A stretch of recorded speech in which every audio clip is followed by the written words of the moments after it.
Hey, Crossroads, Pastor Cesar here. And as you know, we are in our 30 days of prayer right now, but we are preparing ourselves also to enter into the Lenten season. And we want to do a fast this year, right? We want to do a fast together. A fast is a very timed and true method of seeking God. We find it in scriptures. All throughout the Old Testament and the New Testament, it is a spiritual practice that even Jesus had. When he went away for those 40 days and 40 nights, he fasted. And so we are going to enter into this fast as well. Now, there is purpose for fasting.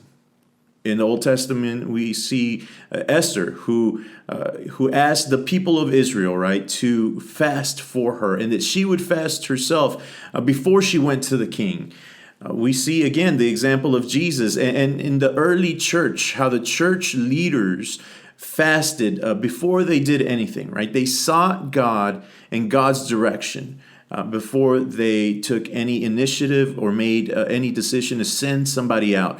The church fasted before they sent Paul and Barnabas out into the mission field. And so fasting is something that is very Christian and something that we need to do ourselves for our own spiritual edification. But fasting can be a little intimidating because we think, wow, we have to, endure without, right? Without either food or something that we really like. But we do it in order so that we can make more space and time to enter into the scriptures and prayer and to hear and listen to the Lord's voice in our lives. So we must. So this is what I want you to do. If you've never fasted before, don't be intimidated. We're going to go at it slowly. I'm not asking you to fast the whole 40 days, but I want you to commit. Right? Well, Lenten's a little bit over 40 days, I think. But I want you to commit for this Lenten season to do a fast, right? And so I want you to pick a day. Pick a day. Let that be your day every week during Lent where you're going to fast. Now, you don't have to fast the whole day unless you feel that you can do it. You can fast a meal, or you can fast that day, whether you spend a lot of time in Facebook. Let's say in the morning you wake up and the first thing you do is you open up your phone and you look at what happened that week or that day on the news.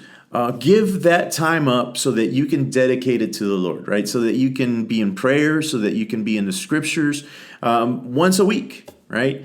Make it something that you know is going to be doable. This is about exercising our spiritual muscle. Right. Sometimes the muscle's a little flappy, like mine right here. It's a little flabby right now. The only way to make it stronger is to start practicing it. Right. So during this Lenten time, be specific.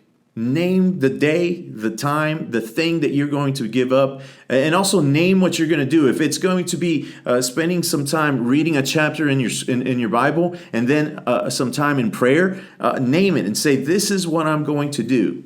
And I guarantee you that as we start doing fasting in our lives, you're going to see how that enriches your spiritual life and how you start seeing and hearing from the Lord on the matters that you're bringing forth. Because when we fast, we also fast with a purpose.